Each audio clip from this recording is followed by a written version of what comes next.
Gênesis 22. Essa é uma história muito conhecida e muito amada também. E nós começamos a ler assim: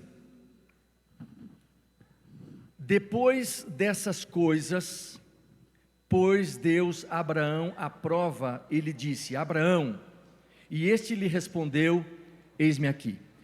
Quando você lê, começa a ler um trecho e diz assim, depois destas coisas, significa que tiveram coisas antes destas, sim? E quando a gente vai lá para o capítulo 11, 12 aqui de Gênesis, nós vemos o chamado de Abraão. E ele foi chamado aos 75 anos de idade. E até esse momento, agora, Abraão estava com 120 anos de idade, nesse momento. Haviam-se passado 45 anos. 45 anos de convivência com Deus. 45 anos de aprendizado. 45 anos de submissão. E é tão interessante que a gente vê aqui, na resposta que Abraão deu a Deus, ele diz assim: e este lhe respondeu: eis-me aqui. Durante esses 45 anos, Abraão desenvolveu um coração de servo. Você sabe o que é o coração de servo? É aquele que é submisso ao Senhor. Quando o Senhor fala, ele diz: pois não, eis-me aqui. Quando o Senhor manda, ele obedece. Quando Deus diz vai, ele vai. E você sabe que tem muita gente hoje que não tem coração de servo?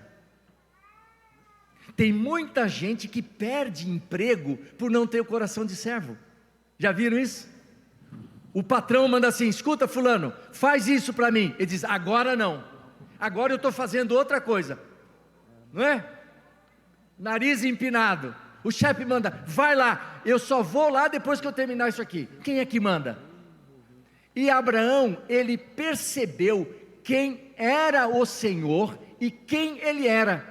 E ele desenvolveu um coração de servo. E depois de 45 anos conhecendo a Deus, quem era esse Senhor maravilhoso, que nunca se contradizia, que sempre fazia as coisas certas, ele disse: Senhor, eis-me aqui, o que o Senhor deseja. E o texto continua e diz assim: acrescentou Deus: toma o teu filho, o teu único filho Isaque, a quem amas, e vai à terra de Moriá e oferece-o ali em holocausto sobre um dos montes que eu te mostrarei. Vamos parar um pouquinho aqui, a gente vai parando pelo caminho. Você sabia que quando Abraão ele recebe essa ordem, ele não entende a ordem? Porque isso nunca havia acontecido no histórico dos patriarcas, nunca. Deus nunca havia pedido o sacrifício de um ser humano, e ele não entendeu, e ele ficou pensando assim: o que será que Deus está querendo dizer com isso? E ele ficou assim, tão surpreso com a ordem, e essa ordem não foi acrescentada de nada mais, que ele foi até o lugar onde ele havia se encontrado com os anjos que iam para Sodoma e Gomorra, lembram? Para ver se havia algum mensageiro que pudesse esclarecer aquela ordem de Deus estranha. Mas ele foi lá e não encontrou ninguém. E aí ele ficou pensando: mas o que Deus quer de mim? Eu não estou entendendo. Deixa eu perguntar uma coisa para você. Quando Deus fala algumas coisas para você, ou pede algumas coisas para você que você não entende, o que você faz? Quando Deus fala para você, por exemplo, mudar de lugar da onde você está, mudar de emprego, receber um chamado, e você fala assim: mas eu estou tão bem estabelecido aqui, minha família está tão bem, não estou entendendo o que Deus quer com isso. O que você faz? O que você faz, por exemplo, quando Deus fala assim: é da minha vontade que você deixe de namorar esse rapaz, que você deixe de namorar essa moça. O que você faz? Você reclama? Diz: Senhor, mas ele é tão bonzinho, ela é tão boazinha, eu não estou entendendo o que o Senhor está querendo, aonde isso vai levar. Se Deus vem e manda você, por exemplo, dizer assim: olha, você deve perdoar aquele que falou mal de você. Fala: Senhor, eu não entendo isso, porque essa pessoa me prejudicou, falou mal de mim, da minha família, e o Senhor está dizendo que eu devo perdoar? Quando Deus fala para você coisas que você não entende, o que você faz? E Deus estava falando com Abraão uma coisa que ele não entendia. E o que foi que ele fez? Olhem o que diz aqui, o verso 3. Mas antes do verso 3, deixa eu ver aqui, se vai passar o PowerPoint. Podem botar Ele aprendeu que Deus é sempre bom e que todas as suas ordens são abençoadoras. Lembra que eu falei que ele passou 45 anos conhecendo a Deus? 45 anos, e ele aprendeu isso. Ele não entendia, mas ele sabia quem Deus era. Ele não conseguia compreender o que estava acontecendo, mas ele sabia quem Deus era. Que Deus era completamente bom, que jamais iria magoá-lo, que jamais iria prejudicá-lo, que jamais faria qualquer coisa por capricho. Porque tudo que Deus faz tem um propósito maior, ainda que não compreendamos no momento. E aí, olhem no verso 3, o que aconteceu. Na manhã seguinte, Abraão levantou-se de madrugada, e tendo preparado seu jumento, tomou consigo 2 dos seus servos e a Isaque seu filho, rachou lenha para o holocausto e foi para o lugar que Deus lhe havia indicado. O que Abraão fez? De acordo com o que a gente leu aqui: não estou entendendo, não estou compreendendo, qual é o propósito, eu não sei, mas se Deus falou que eu conheço quem é Deus, ele se levantou e foi. Quando Deus fala para você fazer algumas coisas que você não compreende, você precisa saber quem é Deus, e você precisa ter a coragem de se levantar e ir, porque as ordens de Deus, elas sempre são abençoadoras. E o texto diz aqui, no verso 4, erguendo Abraão os olhos, viu o lugar de longe, então disse a seus servos: esperai aqui com o jumento, e eu e o rapaz iremos até lá, e havendo adorado, voltaremos para junto de vós. Quando a gente vai lendo o texto, a gente vai pensando em Deus, nessa ordem de Deus. Será que Deus não poderia ter dito assim: Abraão, eu quero que você sacrifique o meu filho, a uns 100 metros daqui, você faça um altar ali? Mas Deus, ele disse que deveria ser num lugar, no Monte Moriá, que ficava 3 dias de distância. 3 dias de distância. Enquanto eles caminhavam, Abraão permanecia completamente em silêncio, pensando no que é que iria acontecer. Quando chegava a noite, eles armavam as suas tendas, e todos iam dormir. Isaac ia dormir, os servos iam dormir, mas sabe o que Jesus ia fazer? Abraão ia fazer? Abraão ia orar. E sabe qual era o conteúdo da oração? Deus, por favor, me revela qual é a sua vontade, o que o Senhor está querendo com isso. E sabe o que Deus respondeu? Nada, absolutamente nada. 1º dia, 2º dia, 3º dia, a mesma coisa, orando, pedindo, e eles chegaram ao lugar, e o silêncio de Deus aumentava a angústia de Abraão. E o texto diz assim: há momentos em que a sabedoria humana e o senso comum não são suficientes para nos dar respostas ao sofrimento. A única coisa é o quê? Confiar e esperar. Não conseguia compreender, não tinha nenhuma luz, nenhuma revelação especial, absolutamente nada. Nessas ocasiões, a única coisa que nos resta é confiar e esperar. Foi um tempo de se esvaziar completamente e confiar plenamente. Assim como Abraão, às vezes parece que os dias de provação parecem intermináveis. A gente procura resposta, a gente procura entender, e a gente não consegue encontrar o que a gente procura, e isso vai esmagando o nosso coração, vai fazendo doer o nosso coração, mas não é hora de desistir.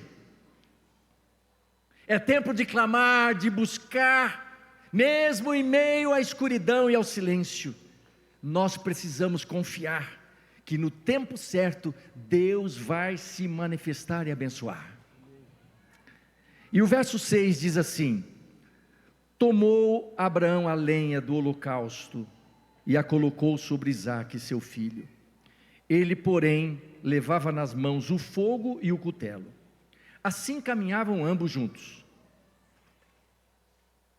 Quando Isaque disse a Abraão, seu pai, meu pai, respondeu Abraão: eis-me aqui, meu filho. Olha que coisa linda. Aquele que desenvolve um coração de servo para com Deus, ele desenvolve automaticamente um coração de servo para com sua família. O filho chama e ele responde a mesma coisa que ele responde para Deus: eis-me aqui, meu filho, eis-me aqui. Perguntou-lhe Isaque: eis o fogo e a lenha, mas onde está o cordeiro para o holocausto? Pergunta fácil ou difícil? Alô? Pergunta fácil ou difícil? Dificílima. Ele está com o filho, vão sacrificar, está tudo ali, mas onde está o cordeiro do sacrifício? Pai, aonde está? Porventura, já chegou alguma vez em que alguém fez perguntas difíceis para você? Seu filho está doente? Sua filha está doente? Está? Você tem orado por ele? Tenho jejuado, a igreja tem orado, mas escuta, parece que ele não está melhorando. Pois então, mas você está orando para quê? Se não há a resposta. É uma pergunta difícil ou fácil de responder? Difícil. Escuta, você está trabalhando? Não, não estou ainda. Mas não venha me dizer que você rejeitou aquela ótima oferta de trabalho por essa questão dessa bobagem do sábado. É uma pergunta fácil ou difícil de responder para aquele que está sem emprego já há um ano? Fácil ou difícil? Difícil. Alguém pergunta assim: e você, já casou? E a moça diz: não casei ainda. Escuta, mas você não estava querendo casar por causa já da sua idade? Eu estava querendo, sim. Mas não venha me dizer que você não casou porque você não quer ter relações sexuais antes do casamento. Não venha me falar dessa bobagem. Pergunta fácil ou difícil para uma jovem que está solteira, o tempo vai passando e ela ainda não casou. Difícil. Abraão estava diante de uma pergunta muito difícil. Pai, está tudo pronto, mas onde está o cordeiro? E é tão lindo que Abraão, ele nos ensina como responder. E aqui, no verso 8 de Gênesis 22, respondeu Abraão: Deus proverá para si, meu filho, o cordeiro para o holocausto. E seguiam ambos juntos. Qual é a resposta para perguntas difíceis? Alô? Qual é a resposta para perguntas difíceis? Deus proverá. Meu filho, você está me fazendo uma pergunta muito difícil, e na verdade eu não sei como responder para você, mas eu tenho certeza que no tempo certo, na vontade de Deus e na maneira de Deus, Ele vai prover.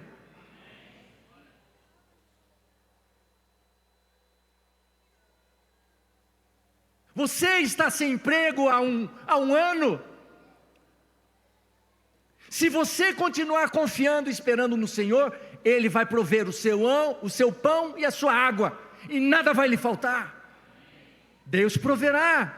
Se você ainda está solteira ou solteiro, mas está querendo viver dentro dos princípios de Deus, acredite que Deus a seu tempo proverá.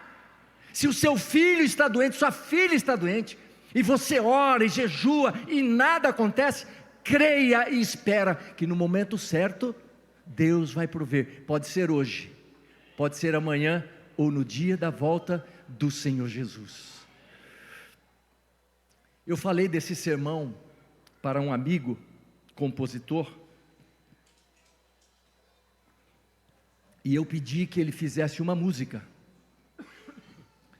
e ele fez a música, e esse compositor está aqui hoje, pastor Jader Santos, e nós gravamos esta música. Deus proverá, Deus há de prover a sua necessidade, se você esperar e confiar, Deus proverá. E olha que coisa linda, e o texto continua: chegaram ao lugar que Deus lhe havia designado, e ali edificou Abraão um altar sobre ele, e dispôs a lenha.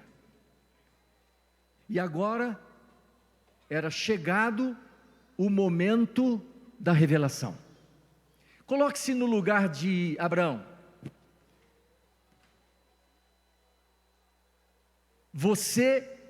Quando Deus, Ele fala para Abraão sacrificar o seu filho em holocausto, sabe o que isso significa? Sabe como acontecia? O cordeiro, ele era amarrado nas suas duas patas, era degolado e depois queimado. Você já imaginou alguém em sã consciência pensar em fazer uma coisa dessas com seu próprio filho? Já pensou? Eu tenho 2 filhos, um de 39 anos e outro de 38 anos. E nessa ocasião, Isaac tinha 20 anos de idade. Quem tem 20 anos de idade, deixa eu ver aqui, além de mim. Levanta a mão para eu ver. Só você? Imagine. No auge da juventude, com tantos sonhos, com tantos planos. O que será que se passava na cabeça de Abraão, né? O que eu vou dizer para Sara? Como é que vai ser esse momento tão trágico? Bom, Abraão, ele pega a mão do filho Isaque e diz: Isaque, eu tenho uma coisa para falar para você. Ele diz: o que é, meu pai? Há 3 dias atrás, Deus falou comigo, e Deus disse que você é o sacrifício. Imagina, você com 20 anos de idade, eu fico imaginando Isaac dando um pulo para trás, e dizendo assim: o quê? Eu? Pai, o senhor tem certeza? O pai disse assim: meu filho, você sabe que Deus já me falou antes desse momento 6 vezes, e essa é a 7ª vez que Ele está falando comigo, e eu conheço a voz dEle, e foi Ele que me falou. Pai, mas por que Ele quer fazer isso? Meu filho, eu não tenho a mínima ideia, eu não sei. Pai, mas que explicação que existe? Meu filho, eu pedi isso para Deus, perguntei para Deus, Ele não me respondeu. Pai, mas você tem certeza que foi Deus que lhe falou? Eu acho que Abraão olha bem no fundo dos olhos de Isaque e diz assim: eu tenho certeza, meu filho. E aí acontece uma reação, que ela é tão grande quanto a disposição do pai. Isaque olha para o pai e diz assim: se é da vontade de Deus, eu me sinto honrado em ser o sacrifício. Você já parou para pensar? Que tipo de filho era esse? Que tipo de pai era Abraão? E quando a gente vai ao comentário de Patriarcas e Profetas, a gente vê que Isaac, ele ajuda o seu pai a amarrá-lo em cima do altar. E então, a Bíblia diz o seguinte: amarrou Isaac seu filho e o deitou no altar, em cima da lenha. E estendendo a mão, tomou o cutelo para imolar o filho. Mas do céu lhe bradou o anjo do Senhor, o próprio Cristo: Abraão, Abraão. E ele respondeu: eis-me aqui. Olha que coisa linda, o coração de servo. Ele poderia estar impaciente, poderia estar nervoso com a dramaticidade da situação, ele poderia nervoso dizer assim: Senhor, não estou aguentando mais, o que o Senhor quer? Mas como ele tinha um coração de servo, quando Deus nessa hora mais dramática fala para ele: Abraão, ele diz assim: eis-me aqui, Senhor. Eis-me aqui, Senhor. E o texto diz o seguinte: então lhe disse: não estendas a mão sobre o rapaz e nada lhe faças, pois agora sei que temes a Deus, porquanto não me negaste o filho, o teu único filho. Verso 13: tendo Abraão erguido os olhos, viu atrás de si um carneiro preso pelos chifres entre os arbustos. Tomou Abraão o carneiro e ofereceu em holocausto em lugar do filho. Para pensar nessa cena. O altar, Isaac deitado sobre o altar, amarrado, Abraão com o cutelo na mão. Quando ele vai executar aquilo que já havia sido feito no seu próprio coração, Jesus, o Deus do céu, ele diz assim: Abraão, Abraão, não estendas a mão sobre o menino, porque eu já sei sobre o seu coração. Olha para trás de você, Abraão. E Abraão olha, e ali está o cordeiro. E eu fico imaginando nessa cena Abraão olhando para Isaac e diz assim: Isaac, eu não tinha falado para você que Deus ia prover o cordeiro? Olha ali o cordeiro, Isaac. O cordeiro vai morrer no seu lugar, Isaac. O cordeiro vai substituir você, Isaac. E ele desamarra o filho. Eu imagino os dois se abraçando e os dois pulando, porque o cordeiro iria substituir o filho. Eu imagino que o dia mais feliz da vida de Abraão não foi quando Isaac nasceu, mas foi exatamente quando o cordeiro substituiu o filho. O cordeiro substituiu o filho.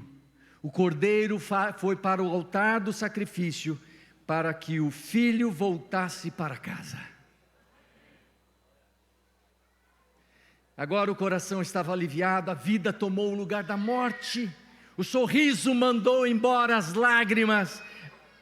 Glória a Deus pelo cordeiro. O cordeiro trouxe vida.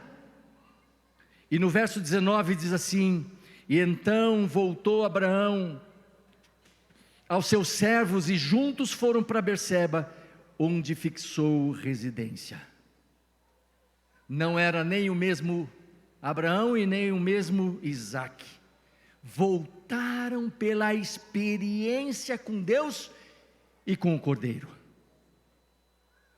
Quando a gente vai para João capítulo 8, verso 56, diz assim: Abraão vosso pai alegrou-se por ver o meu dia, viu-o e regozijou-se. Deus deu a oportunidade para Abraão conhecer profundamente, pessoalmente, o plano da salvação. Só que com uma diferença: quando o cordeiro foi para a cruz, nenhuma voz se levantou para deter o carrasco. E o cordeiro tomou o lugar do filho, para que o filho pudesse ir para casa.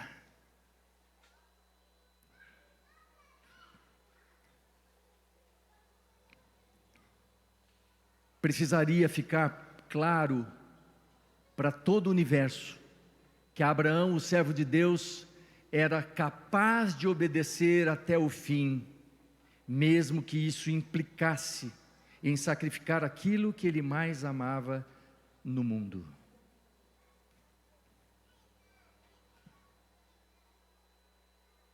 Você sabe o que significa o nome Isaac? Riso, alegria. Abraão poderia ter dito assim para Deus: Senhor, o Senhor está tentando tirar o meu riso e a minha alegria ao pedir Isaac? E eu pergunto, você acha que Deus é um desmancha-prazeres? Um sádico que se alegra no sofrimento dos seus filhos? Sim ou não? Não, absolutamente não. Quando Deus, Ele chama Abraão para sacrificar o seu filho, Deus o está chamando para uma experiência de vida com o Cordeiro, uma experiência de vida com a redenção. E sabe, meus queridos, às vezes Deus vem para a gente e diz assim: meu filho, você ainda anda tomando aquela cervejinha, anda fazendo algumas coisas que você não deveria fazer isso. E aí as pessoas vão para Deus e dizem assim: Senhor, o Senhor está querendo tirar o meu riso e a minha alegria? Não, Deus está querendo promover você a uma vida saudável e que abra os caminhos da comunicação com Ele. Às vezes Deus diz assim: meu filho, acorde pelo menos meia hora antes para ter comunhão comigo através da Bíblia.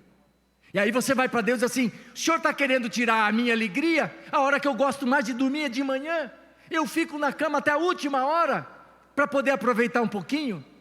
Deus está querendo tirar o riso e a alegria? Ou Ele está querendo dar a oportunidade de você conhecê-lo mais intimamente para a comunhão da primeira hora? Deus vem e diz assim para a gente: filho, sabe essa coisa que você gosta de comer?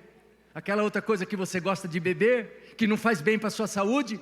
Eu quero que você diz: Senhor, o Senhor está querendo tirar o meu riso e a minha alegria, eu como isso desde a minha infância. Será que Deus está querendo tirar o seu riso, a sua alegria, ou dar para você um corpo mais saudável, que possa trazer mais alegria e prazer? Às vezes Deus vem e diz assim para a gente: meu filho, seja fiel nos dízimos, seja generoso nas ofertas. E aí você vai para Deus e diz assim: Senhor, não acredito, será que isso é uma pegadinha? Mesmo sem eu devolver o dízimo ou dar a oferta, o meu dinheiro chega no final do mês, não dá. Como é que eu vou devolver o dízimo e dar as ofertas? Deus está querendo levar as pessoas à falência? Deus está querendo empobrecer as pessoas e deixá-las na miséria? Não! Deus está querendo dar a você e a mim a oportunidade de ter uma experiência com Ele em relação às finanças, aprender a confiar e esperar nele. Não importa por onde o Senhor nos guie, os seus caminhos sempre vão dar num bom lugar. Leia comigo isso aí, vamos lá, todo mundo junto. Não importa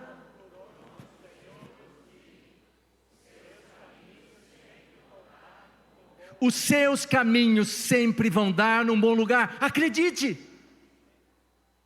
Quando Deus manda, quando Deus orienta, pode ser às vezes uma coisa absurda, uma coisa que a gente não entende, mas quando a gente conhece a Deus e sabe quem é esse Senhor, e tem um coração de servo, a gente faz, porque Ele sabe o que é melhor para nós.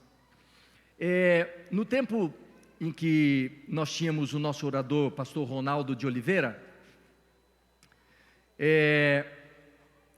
ele falando sobre esse assunto, ele contava uma ilustração, e eu gostava muito de ouvir essa ilustração, porque ela era muito própria. O Jader vai se lembrar. Diz que havia dois garotinhos, irmãos, um menino de 9 anos e uma menina de 8 anos. O menino, ele amava jogar bolinha de gude. Sabe o que é bolinha de gude? Esse é o nome que dá aqui? Burca, fubeca, né? Biloca, um monte de nomes, né? E é isso aí. E ele amava, e ele ficava jogando, e a menina vinha sempre para querer jogar bolinha com ele, e ele dizia assim: não quero que você jogue comigo, isso aqui é coisa de menino, vai brincar de boneca para lá. E ela sempre insistindo, e ele não deixava. Um dia, lá nos Desbravadores, num concurso que houve, ela recebeu uma caixa de bombons e foi para casa. Quando chegou em casa, o menino estava jogando bolinha na sala. Pim, pim, pim. Aí ela abriu, fez bastante barulho para abrir a caixa de bombons, e ela fez assim. Aí o menino que estava aqui embaixo olhou para assim: o que foi? Ela disse assim: eu nunca vi tanto bombom dentro de uma caixa só. O menino falou: tirou jogando. Daqui a pouco ela faz assim. Ele olhou: o que é, menina? Está morrendo? Ele disse: não, eu estou comendo um bombom de chocolate com coco e está derretendo na minha boca. Ai, eu não sabia que era tão gostoso. Ele falou: continuou jogando as bolinhas e tal. Daqui a pouco ela fala para ele: eu quero fazer uma proposta para você. Ele falou assim: você sabe que é proposta? Nem sabe que é proposta? Eu quero propor uma troca.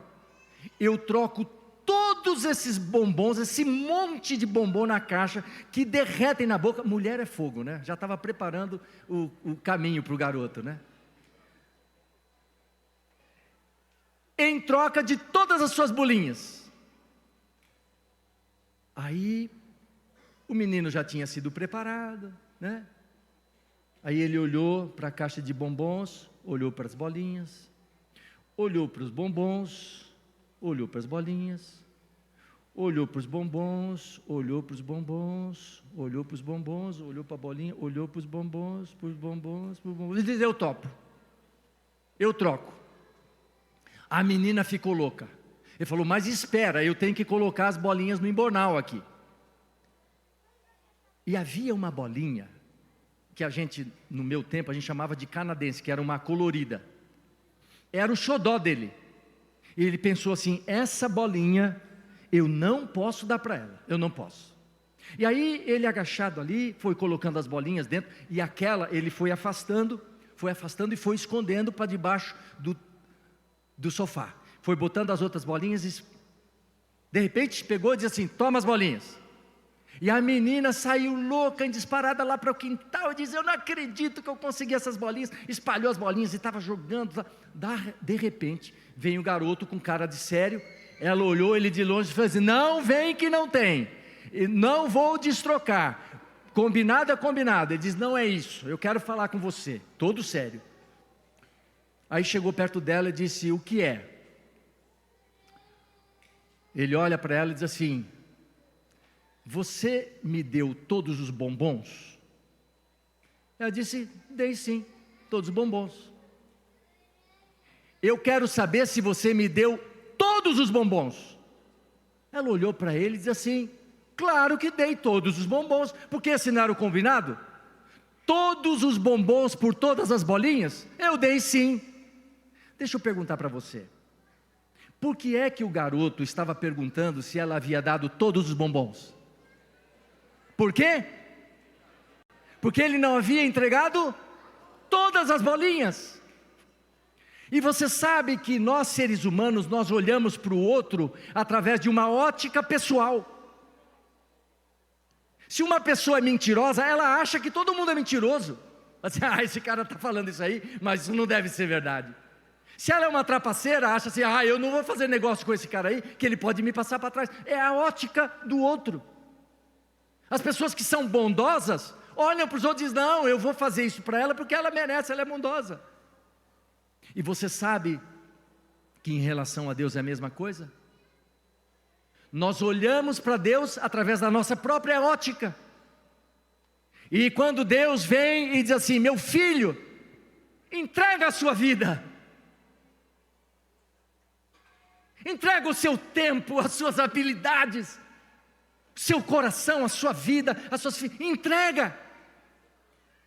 E sabe o que acontece? Às vezes a gente olha e fala assim: isso aqui acho que não dá para eu entregar, isso aqui eu tenho que botar embaixo do tapete, esse viciozinho eu não quero deixar, essa coisa eu não posso entregar para Deus. E a gente vai se entregando parcialmente,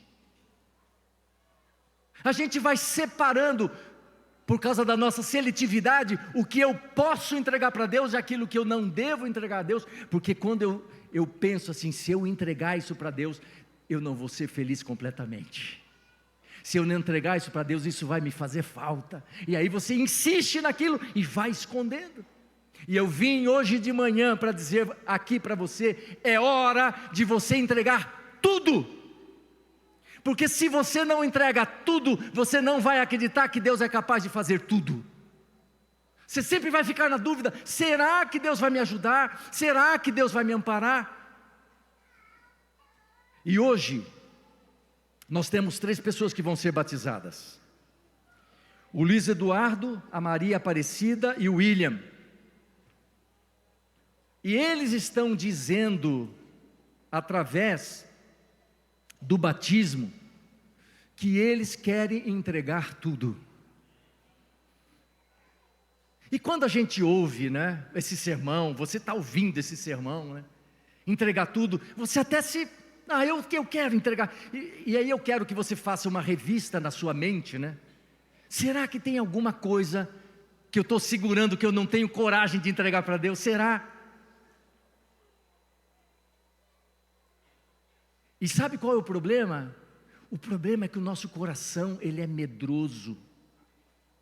Nós não confiamos completamente que Deus é capaz de nos abençoar sem aquilo que nós achamos que não podemos ficar sem.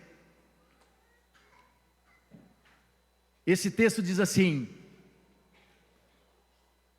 não tenha medo de seguir as ordens de Deus, porque o cristão não vive de explicações, mas de quê?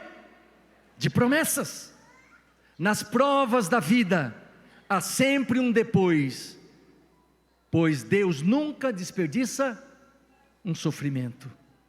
Quando entregamos tudo, nada nos falta. Salvador, dizendo: Senhor, guia a minha vida, me leva para o lar. Eu fico muito tocado quando isso acontece. E nessa manhã, eu quero estender a oportunidade para todos nós, de nós reconsagrarmos a nossa vida a Deus. Eu vou perguntar para você pensar. Para pensar, não conversa agora, não olha no celular, presta atenção. Porventura, há alguma coisa que você não entregou ainda para Jesus? Pensa, alguma coisa,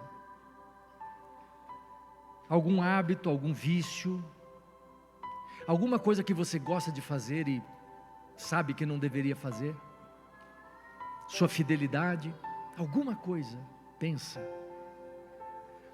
Você sabe quem era aquele cordeiro que apareceu quando Abraão foi sacrificar Isaac? Sabe quem era? Ele simbolizava quem? Jesus Cristo. Jesus Cristo substituiu você, e agora eu quero que você diga o seu nome, eu vou dizer o meu nome. Eu vou dizer assim: Jesus Cristo substituiu o ou a, e você diga o seu nome, tá bom? Jesus Cristo Jesus Cristo substituiu o a. Louvado seja o nome de Deus. Ele substituiu você, para que você tenha vida. E não foi só um momento no passado, é uma coisa do dia de hoje, porque Ele anda perto de você, Ele está perto de você, Ele toma a sua mão para abençoar você. Algumas pessoas receberam este coração, que já se partiu na minha mão, e esse coração foi entregue. Deixa eu ver quantas pessoas receberam esse coração. Levante o coração. Alô, além de mim, você lá no fundo, você aqui à frente, mais alguém recebeu esse coração? Muito bem, você que recebeu o coração, aqui dentro do chamado geral, diz assim: aceito a Bíblia como a palavra de Deus. Você deveria colocar aí: aceito Jesus como meu Salvador. Deveria ticar se for esse caso. Aceito fazer um curso bíblico gratuito. Se for o caso, tique. Desejo ser batizado em breve. Você tique. E importante, você coloque o seu nome e o seu contato, por favor. Porque nós vamos querer orar por vocês, entrar em contato com vocês para ajudá-los nessas questões. E aí o que vai acontecer agora? Quero chamar o quarteto, por favor. Nós vamos cantar aquela música: Vem e entrega a tua vida. Vem e entrega a tua vida. E enquanto nós estivermos cantando, aqueles que tiverem com o coração, podem vir aqui à frente e vão receber, em troca do coração. Você vai abrir o coração, a parte branca você vai dar para a pessoa que estiver aqui, e a parte vermelha fica com você. E aí você vai receber, na troca do coração, um presente. Então, enquanto nós estivermos cantando, eu quero convidar que você venha à frente, entregue o seu coração a Jesus e às pessoas, e aguarde para nós orarmos por vocês. Mas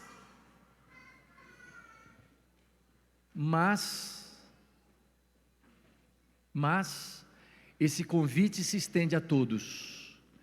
Aquele que deseja receber uma oração especial, para ter o poder de Jesus, para entregar tudo nas mãos do Senhor, e reconsagrar a sua vida, você também é chamado para você vir aqui à frente, e nós vamos fazer uma oração especial, tá bom? Então eu quero pedir que os nossos colaboradores fiquem aqui à frente. Onde estão? Os nossos colaboradores com os presentes, onde estão? Isso, fiquem aqui embaixo, por favor, que vocês vão receber as pessoas que vierem. Ficam na ponta, do lado esquerdo, um no meio, outro na outra ponta, por favor. Isso, tá bom? Aí desce só um pouquinho mais. Isso, desce um pouquinho mais. Isso. E aí, nós queremos então convidar você que tem o seu coração, que venha, entregue o seu coração a Jesus, entregue uma parte do seu coração aqui, receba o seu presente, aguarde a oração. E os outros que entendem que precisam entregar a vida ao Senhor Jesus, venham aqui à frente, por favor, que nós queremos orar por você.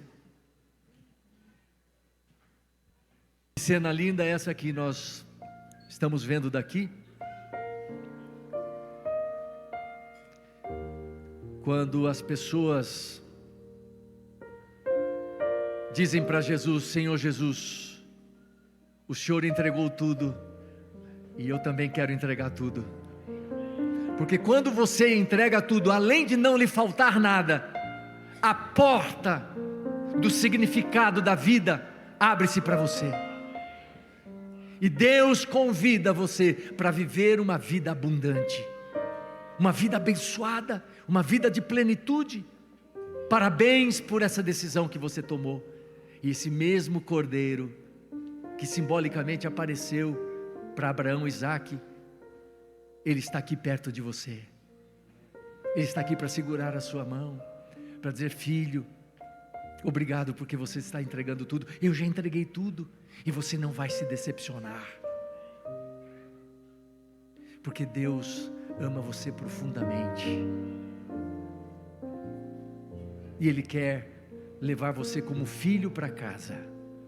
E eu quero convidar então os meus amigos pastores, que enquanto estivermos orando, levantem a sua mão para abençoar esse povo. Pastor Felipe está por aqui, os outros pastores, subam aqui para...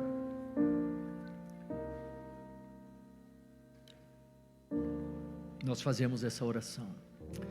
Senhor nosso Deus, que coisa linda a história de Abraão e Isaque. Que coragem que eles tiveram, que capacidade de confiar e esperar no Senhor, que coisa extraordinária. E agradecemos pela coragem que Jesus teve, de abrir mão do céu e da vida eterna, para tomar o nosso lugar e morrer a morte eterna. E aqui está esse povo, meu Pai, em pé diante da sua presença. E isso é uma resposta deles ao convite que o Senhor os faz, para que eles entreguem tudo, para que eles recebam tudo. E agora nós vamos estender as nossas mãos sobre esse seu povo, para que o Senhor os abençoe de maneira especial, para que o Senhor unja a vida deles com o Espírito Santo de Deus. E esses nossos amigos e convidados que entregaram o coração a Jesus, que eles sejam repletos da sua graça, da sua bondade, e encontrem o caminho para a salvação. E que a sua presença, a luz da sua presença, envolva toda a nossa vida. E que nós possamos ir logo para casa como filhos, para nos encontrarmos com Jesus, aquele que tomou o nosso lugar. Muito obrigado porque o Senhor ouve a nossa oração. Obrigado porque o Senhor está aqui. Por favor, nos abrace e nos abençoe, te pedimos em Jesus, amém. Quero pedir que você abrace a pessoa que estiver perto de você, por favor, e essa pessoa deve receber como se fosse o abraço de Deus. Quando você receber o abraço, é como se estivesse recebendo o abraço de Deus.